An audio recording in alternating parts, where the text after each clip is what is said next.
উনি খুব সুন্দরী ছিলেন এবং ওনার আগেকার অনেক আগের ঘটনা। উনি নর্তকী ছিলেন, মানে রাজা মহারাজাদের ঘরে যে নাচ গান হতো সেটা।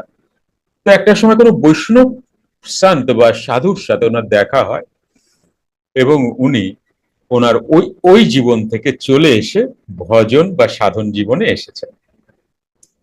এইবার ওনার ইচ্ছা যে উনি এই জীবনে এমনটা কেন, কেন আর পাঁচটা মহিলার মতো এক স্বামী নিয়ে ঘর করলাম না, কেন আমার জীবনে এমনটা আসলো।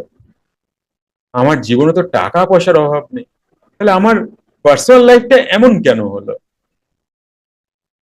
তো বারবার উনি ওই সন্তকে বলছেন আমাকে আগের জীবন দেখা, বলছে আগের জীবন দেখতে চেয়েও না, আগের জীবন দেখতে চেয়েও না। কেন বললেন? কারণ তুমি সাধনায় এতটা উচ্চ স্তরে যাওনি। আগের জীবন দেখালে তুমি এত ঘৃণিত হবে, হয়তো সুইসাইডই করতে পারো। তাহলে আরেকটা ভুল করবা তুমি।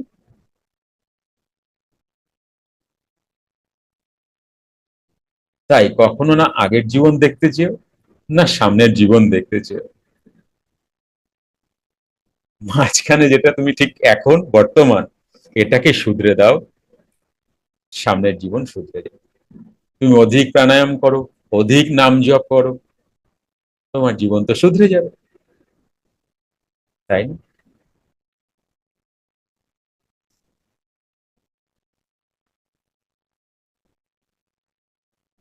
তবে একটা কথা বলি, এটা একটা ঘটনা সবার সাথে ঘটে।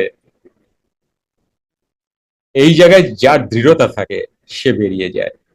তুমি যখন প্রথম কোনো সাধনা করছো বা প্রথম কোনো নাম করছো, খুব শ্রদ্ধা ভরে করছো, কথাটা শুনবে।